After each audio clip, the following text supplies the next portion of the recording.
آواز نہیں آ رہی, کنیکٹ نہیں ہے صحیح آپ کا. بسم اللہ الرحمن الرحیم. السلام علیکم ناظرین, آپ دیکھ رہے ہیں پروگرام بلال حیدر چٹھا کے ساتھ. اہم ایشوز پہ بات کر رہے ہیں اور آج کی کافی ساری امپورٹنٹ خبریں ہیں. سٹارٹ یہاں سے کرتے ہیں کہ فیلڈ جنرل کورٹ مارشل کا اگلا مرحلہ فیض حمید صاحب کو باضابطہ طور پر چارج شیٹ کر دیا گیا. جنرل ریٹائرڈ فیض حمید جو سابق D G I S I بھی ہیں, ان کا کورٹ مارشل ہو رہا تھا اور اس سے پہلے تمام تر تحقیقات ہو رہی تھیں, اور اب چارج شیٹ کا مطلب یہ ہے کہ اب ان کا پراپرلی کورٹ مارشل جو اس کا آغاز ہو چکا ہے. اور اس کورٹ مارشل کے بعد کیا ہوگا, کیا چیزیں آئیں گی, یہ تو کسی ہم چاہیں گے آرم فورسز سے کوئی جو ریٹائرڈ آفیسر ہوگا وہ ہمیں بتائے گا. ہمارے ساتھ اسٹوڈیوز میں موجود ہیں. اس کے علاوہ سول نافرمانی کی جو کال تھی اس پہ آج شہباز شریف صاحب نے کافی باتیں کی. انہوں نے کہا کہ سول نافرمانی کی کال ملک دشمنی ہے اور اسلام آباد پر چڑھائی کرنے والوں کو کسی صورت بھی نہیں چھوڑیں گے. یہ وزیر اعظم شہباز شریف صاحب فرما رہے ہیں. باتیں تو بہت سی آ رہی ہیں اور ایسے لگتا ہے جیسے حکومت کچھ شیکنگ پوزیشن میں ہے اور حکومت کے لیے سب کچھ سازگار ایسا نہیں رہ رہا جس طرح وہ سمجھ رہے ہیں کہ سب کچھ سازگار ہے.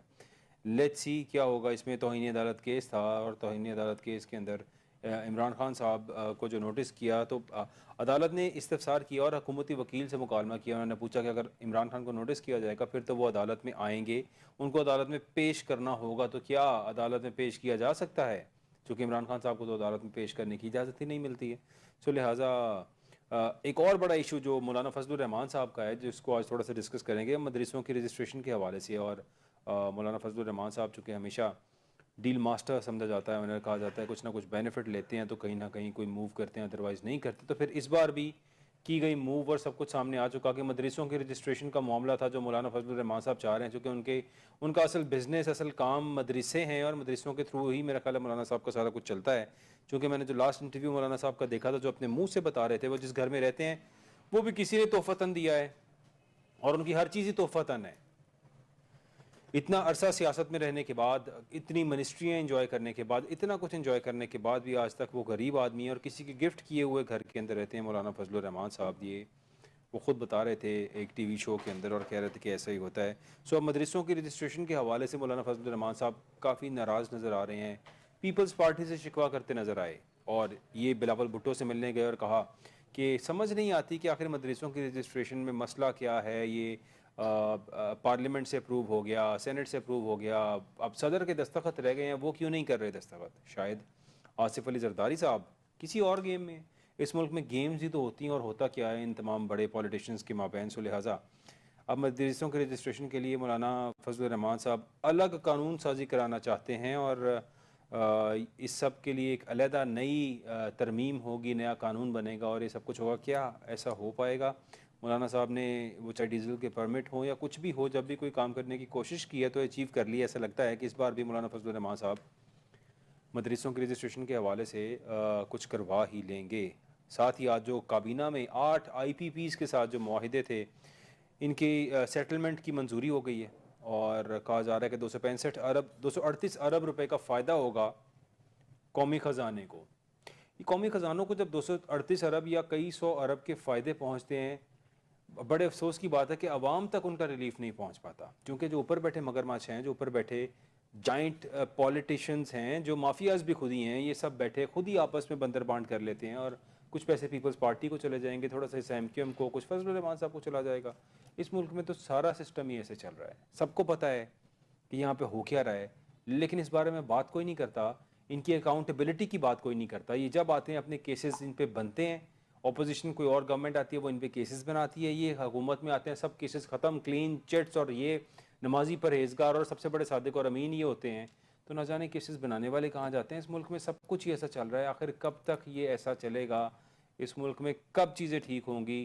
فرسٹ ورلڈ کنٹریز کو فالو کرنے والے, فرسٹ ورلڈ کنٹریز کی باتیں کرنے والے اس ملک کے حکمران اپنا سارا پیسہ, گھر بار, بچے فرسٹ ورلڈ کنٹریز میں رکھنا پسند کرتے ہیں, لیکن صرف سیاست کرنے کے لیے اس ملک میں رہنا پسند کرتے ہیں. آخر ایسا کیوں؟ اگر ان کے علاج باہر ہیں, ان کے بچے باہر ہیں, ان کی پراپرٹیز باہر ہیں, تو کیا اس عوام کو سمجھ نہیں آتی کہ سب لوگوں کا سب کچھ باہر بیٹھا ہوا ہے, سب کچھ باہر رکھا ہوا ہے. ایک شخص کا جب سب کچھ باہر پڑا ہوا ہے تو پاکستان کو کچھ بھی ہو جائے اس کے لیے ایک ٹکٹ لے کے باہر جانا کتنا آسان ہے. تو وہ پاکستانی جو یہاں پہ مر رہا ہے وہ کیوں ان کے پیچھے لگتا ہے؟ یہ بھی ایک سوال ہوگا آج کے اس شو کے اندر. اس پہ بات کرتے ہیں. اسٹوڈیوز مجھے جوائن کریں. کلنر ریٹائرڈ اکبر بٹ صاحب, thank you for being here.